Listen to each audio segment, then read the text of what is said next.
सुप्रभात बच्चों, हम लोग अलंकार समझ रहे हैं और इसी कड़ी में आज हम शब्दालंकार का जो दूसरा भेद है यमक अलंकार, इसे समझेंगे। यमक अलंकार किसे कहते हैं? यमक जब काव्य में एक ही शब्द दो बार आता है और दोनों बार अर्थ अलग अलग हों, तब वहाँ यमक अलंकार होता है। जब किसी शब्द की आवृत्ति एक से अधिक बार हो परंतु हर बार उस शब्द का अर्थ भिन्न हो, वहाँ यमक अलंकार होता है। जैसे तो पर वारो उर्वशी सुन राधिके सुजान, तो पर वारो उर्वशी सुन राधिके सुजान, तू मोहन के उर्वशी हवे उर्वशी समान। उर्वशी माने हृदय में बसी हुई। उर्वशी अप्सरा, काली घटा का घमंड घटा।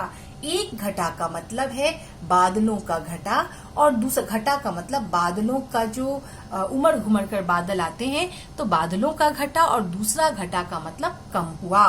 तो इस तरह से यमक अलंकार के अन्य उदाहरणों के माध्यम से भी हम समझेंगे कि जैसे कनक कनक ते 100 गुनी, मादक ता अधिकाय, या खाए बोराय नर बा पाए बोराय। इस दोहे की प्रथम पंक्ति में कनक शब्द 2 बार आया है, परंतु दोनों बार अर्थ अलग अलग है। एक कनक का अर्थ धतूरा और दूसरे कनक का अर्थ सोना है, अतः यहाँ ये यमक अलंकार है। उसी तरह से 3 बेर खाती थी वे 3 बेर खाती हैं। यहाँ बेर के 2 अर्थ हैं, एक है स्वादिष्ट फल और बेला या समय।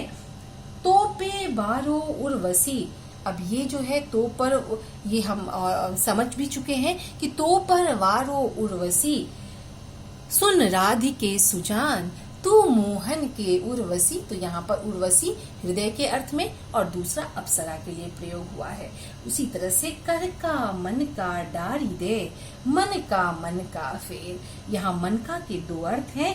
पहला मन का मतलब मन से, हृदय से है और सुमिरन करने वाली माला, और दूसरा जो अर्थ है मन का मतलब हाथ में जिस माला को हम फेरते हैं, उस माला की बात की गई है। उसी तरह से यहाँ पर जेते तुम तारे, तेते नभ में न तारे हैं। यहाँ पर भक्त अपने ईश्वर से कहता है कि जितने लोगों को तुमने उद्धार किया है, यहाँ तारे के 2 अर्थ हैं, उद्धार करना और दूसरा है नक्षत्र गण, अर्थात आकाश में जो तारे दिखाई देते हैं। जितने लोगों को तुमने, हे प्रभु, तुमने जितने लोगों को तारा है, उद्धार किया है, उतने तो आकाश में तारे भी नहीं हैं।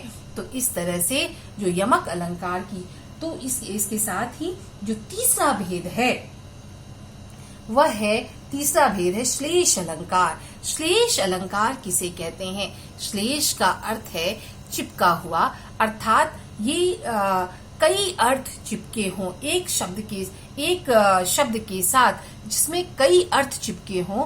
कोई विशेष शब्द जब एक से अधिक अर्थ व्यक्त करे तो वहाँ श्लेष अलंकार होता है। जैसे मंगन को देख पट देत बार बार है। यहाँ मंगन माने मांगने वाले को देख करके, पट माने वस्त्र, बार बार देता है, तो दूसरा ही मांगने वाले को देखकर दरवाजा बार बार बंद कर लेता है। तो यहाँ पर 2 अर्थों में हुआ। इसे हम इस प्रकार से समझेंगे कि जब काव्य में कोई शब्द एक ही बार आता है परंतु उसके एक से अधिक अर्थ होते हैं, तब वहाँ श्लेष अलंकार होता है। जैसे चरण धरत चिंता करत, चितवत चारों ओर, सुवरन को खोजत फिरत, कवि व्याभिचारी चोर। यहाँ सुवरन शब्द का 1 बार प्रयोग हुआ है परंतु उसके 1 से अधिक अर्थ प्रकट हो रहे हैं। तो सुंदर वर्ण या अक्षर कवि के संबंध में, सुंदर रूप रंग व्याभिचारी के संबंध में, और स्वर्ण या सोना चोर के संबंध में।